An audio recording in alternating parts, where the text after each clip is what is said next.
Emma here, and I'm gonna do a video on like 5 things you really should keep in mind if you're a new player. I think this video is really important because um, like you can go into a game knowing nothing. You can go into a game like a new game like Rocket League and just not understand what you're doing, and so it takes a while for your skill curve to actually start, going up and stuff. So, like if you take these 5 things, I think it'll help you a lot if you're a new player. Um, and I know most players are new players, so I think I think it'll be good. So like I've got 5 things written down. Um, alright, so I'll just go through it. It's not in any order, 'cause I felt like having it in order would take away from like the whole point of the video.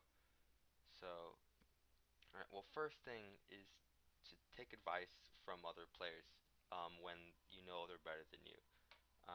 Like I've played a lot of games today, like 30 or so, and I've noticed that a lot of players um, sort of refuse to take advice, even when it's blatantly obvious that they really should be.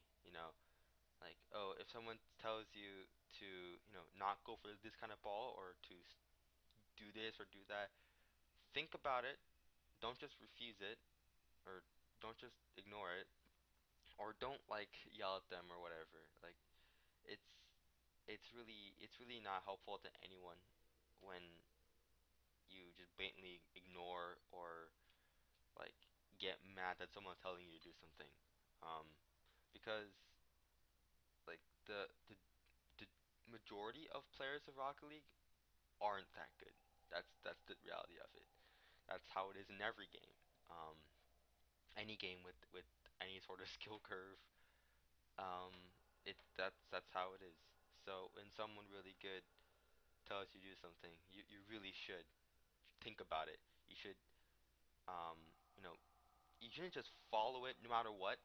That's not the best idea, but think about it and try to see how you can like take that advice for like how you can take advantage of that advice.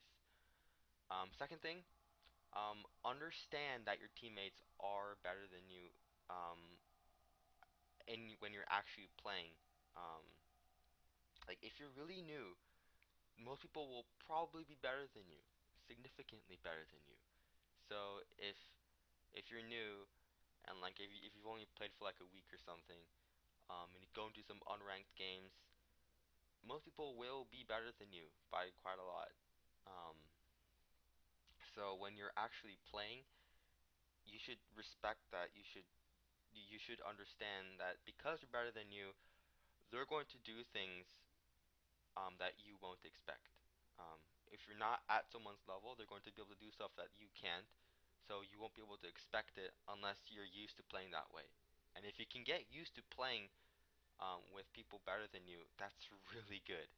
Um, if you're new at a game and you're able to work with your teammates even though they're way better than you, that's really good because if they understand that you're allowing them to do what they want to do, then they'll trust you more and things will just turn out better. I play a lot of games where like um I'll go for a ball or something and they won't see me, my teammate won't see me coming because they're just not expecting a certain skill level. Um, so if you're playing a game and you know that your teammate is way better than you, then let them do some stuff. Sort of watch and learn at the beginning. And if you feel like they're trying to help you out or or like if they're trying to do stuff by themselves, then you should let them do that until you're sure that you should be doing something by yourself as well. I'll talk about sort of like being selfish or whatever. I'll talk about that in a different point, but that's all that second point is. Like if someone's better than you, you really should let them do what they want to do um up to a point. And that point is when they're purposely, letting you do something, because that's what teamwork is. Um, so yeah. So the third point is look for team plays. Um, that sort of goes back to what I just said about looking for points where your teammate is purposely letting you do something, um, or not letting you, more like telling you to do something. Um, everyone has seen, like the pro teamwork plays, by Faisho or Cookie or something that, like, someone pops it up, someone takes a really nice aerial, hits into the goal straight on, just like fully scripted and all that stuff. Um, like look at those, understand how you can do that yourself. Don't just look at it and go, okay, that's just way better than me. I'm just gonna play the way I play because I'm not that at that level. No, just no, that's not what you should be doing. You should be thinking about it and seeing how you can do like a more um how you can do the same kind of play but at your level. So maybe instead of setting up a crazy aerial, set up a ground shot instead. Or instead of a really powerful wall bounce set, go for like go for a small pass across the field. Just like roll it over. If your teammate's waiting for you, look for that. A lot of players don't don't look for the team plays. Like it's it's a little bit frustrating when you're setting them up all the time and they're just not there. It's it takes away from the team, and it's like it's like if you're on a three against if you're three people against the other players, and those other three players, your opponents, are working together really well, then you're not really playing three versus three. You're playing like one versus one versus one versus those three, and it's just you happen to have a common enemy, and that's not how you want to be playing Rocket League.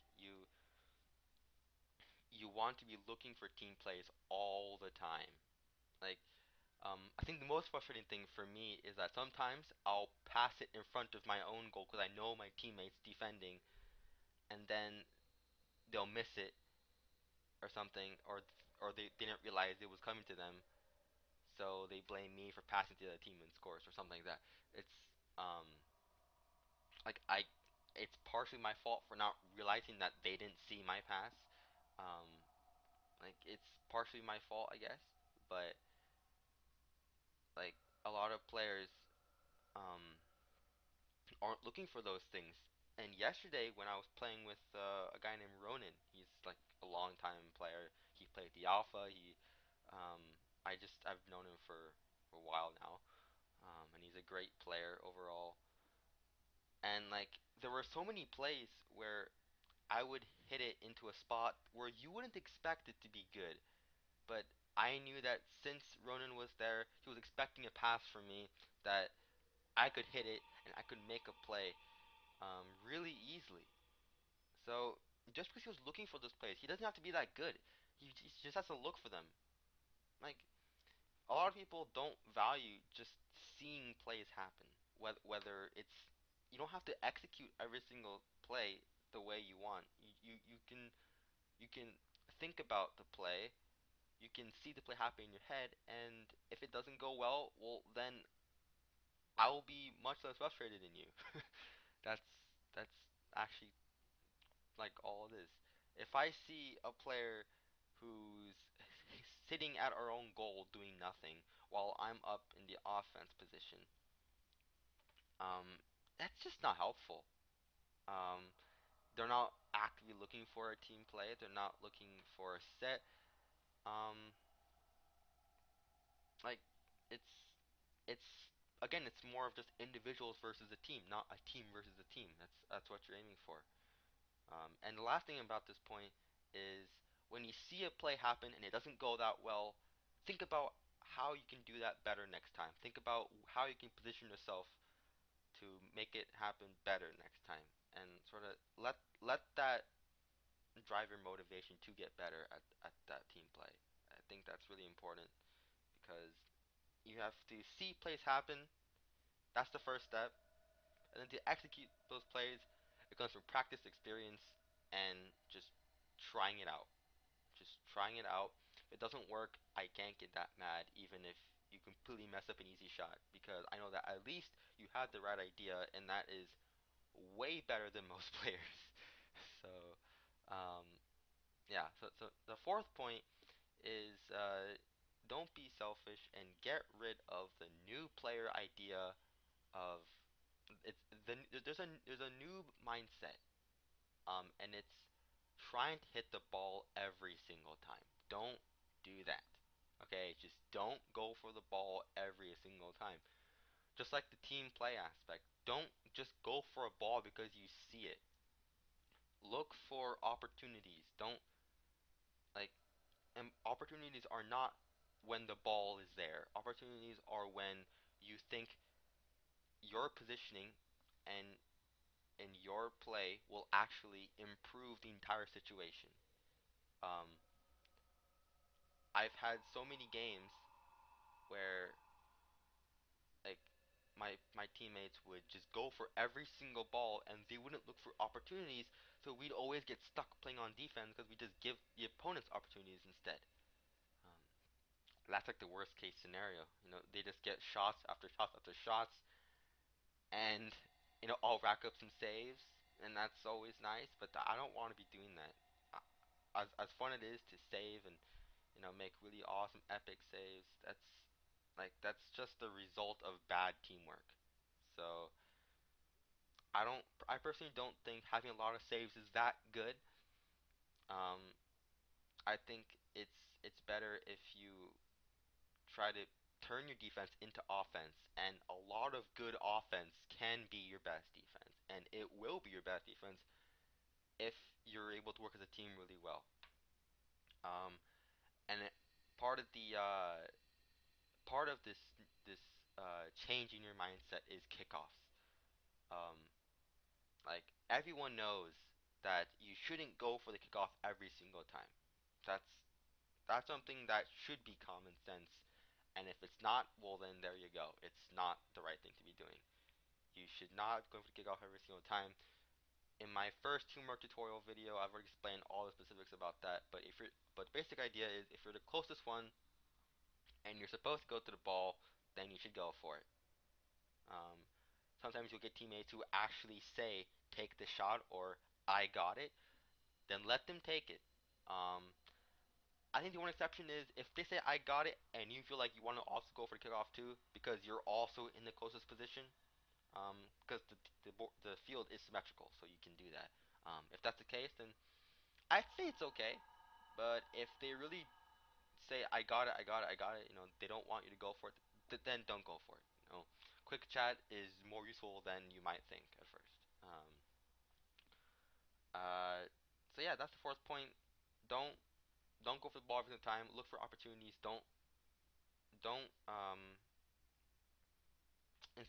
instead of looking after instead of looking for when you can hit it, look for when your teammates can help you hit it. That's is that how I want to say? Yeah, because um, if you go for the ball every single time, you're not looking to see where your teammates are going to be. Um, so if you're doing that, then you can't be setting up a team play. Like lots of times where I just hit across no matter what, I don't care because I know that if my teammates are looking for it, then they'll do something good with it. Um, and this also leads to if someone else is going for the ball, then don't go for it as well unless you know they're going to miss it and you know that you can hit it well. Um, like I will only go for a, a ball if a teammate isn't going for it, um, or a teammate is going for it, but I know they're not going to make it, and I know that there's a good chance that I'm going to hit it. Um, if the opponent is going for it, don't go for it just because you see yourself hitting it. Um, don't. I guess the best way of saying this is think about where your opponent is as well as where you are compared to the ball. A big thing about soccer is that When the ball is going in a direction, you are never faster than it until it slows down. Like if you hit the ball forward, you can never be faster than the ball. That's that's how it works. So if the ball is going towards them, not only if you start off in the same distance away from the ball, but the ball is going towards them, they're actually way closer than you are to the ball. Likewise, if you're farther away from the ball than they are, but the ball's coming towards you, you might still be able to get to the ball way faster than they are just because of the way the ball's coming towards you. So take advantage of that. Take advantage of the idea that other teammates can be in closer or farther away from the ball depending on the way the ball is moving. Um, so that just comes out of don't try to hit the ball every single time. Um, and the last thing is general positioning. Now, I've talked about going for the ball. I've talked about team plays a lot in this video, but by general positioning, I mean your I mean putting yourself compared to your teammates and the opponents, regardless of where the ball is. Um, like you don't want to be all clumped up at your own goal, at the opponent's goal especially. That's like the worst case scenario. Or on any one side. And this is especially helpful in 3v3s. And if you're playing a 4v4, then this really can't hurt to understand this just a little bit more. Because if you're that one person who's not clumped up with everyone else, then you are going to be that one person who can go for that shot, go for that open goal, and you're being proactive instead of reactive, and that is huge. That separates noobs from good players. Being proactive by understanding where the ball could potentially be, understanding where the ball will be based on where your teammates are and stuff like that. That's all part of positioning. Like if the ball is like towards the middle of center field, like if it's like near the kickoff area, um, and you know you can't get to the ball faster than the opponent can, go on defense. Expect some offensive shot from your opponent, and your teammates, and it's there really shouldn't be a time where nobody is in position to hit the ball. There should always be at least one person on your team who could potentially go for the ball, um, and that should happen if you're playing teamwork perfectly. Now, obviously, it's not going to be perfect every single time. So those times will happen where nobody's in position, but that's your chance to reset. So by reset, I don't mean clump up back to your own goal. I mean spread out on your side of the field. Maybe one person in defense, maybe two if you're playing more defensively, or have one person near the goal, not in the goal, near the goal, while the other two people are hoping to push up or launch a counter. Um, and then for the that's mostly for the defense, but for offense, um, all three people really shouldn't be going for the offensive shot ever. Um, if the ball is next to the opponent's goal and you just have to just push it in, you gotta force it in, then maybe just go for an all in, just push it in, right? Or if you're like down a goal and you have 10 seconds left, just try to push it in, just like try to force it. 'Cause you have nothing to lose at that point. So I mean that's the exception, but otherwise you really should not be going all for the ball at the same time. Um, because counters are so easy to do at that point for the opponent. Um, it's really bad if there's nobody on defense. And as common sense or as like as simple as that sounds, a lot of people don't do it correctly. Um, I find myself always having to be that one person at the back because my teammates are always going for the ball every single time, and they're not positioning themselves to be able to execute and to be able to finish plays. Um, so that's mainly so those were like 5 points that I thought were really important, or that they are really important for new players to understand. So I'll just go over them one at a time. Take advice from others. Understand that your teammates are better than you, so play accordingly. Look for team plays. Um, see plays happen, look for the potential in those plays, and if it doesn't go well, let that inspire your motivation to get better at those plays. Both the person who sets and the person who executes the goal. That's both players can always get better at it. Both players can get better at understanding the potential of them, regardless of their skill level. So that's the third point. Fourth point: don't be selfish. Don't go for every single ball because it's not just a matter of being selfish. It's a matter of your teammates just not being able to help you. Because if you go for every single ball, they can't control what happens if you're taking control of them and you're not doing your job well. Because every time you go for a ball that's out of your position, you're putting everyone at a lower place. Okay? Every time you hit the ball, you either have a positive or negative effect on the game. So if you don't think you can get a positive effect most of the time from a shot, don't go for it. Um, like today, I actually had a game where there was a guy who he's a semi-pro. Okay, but he like played the game for maybe 2 days. Um, now it's not a bad thing. I'm not saying it's a bad thing, but every single time there was a ball that he was close to, he would try to hit it regardless of where he was, where the ball was, or anything like that. And it was frustrating to me because I would need to make a play by myself every single time. And, like, as hypocritical as it sounds, I have to go for the ball every single time to make sure that he doesn't mess things up by going for the ball every single time. And that's like the worst case scenario for teamwork. At that point, it's not even a two versus two. If that's the case, or whatever, it's a one versus three at that point. It's terrible. You don't want to ever have to be in. You don't want to ever be in a situation. So that's that. And finally, last point again, positioning. Yeah, it's just putting yourself compared to your teammates, and spreading out is helpful sometimes, and clumping up at the goal is really never the best option. You know, on I talk about those exceptions, but otherwise, being spread out is um, a good thing to reset to.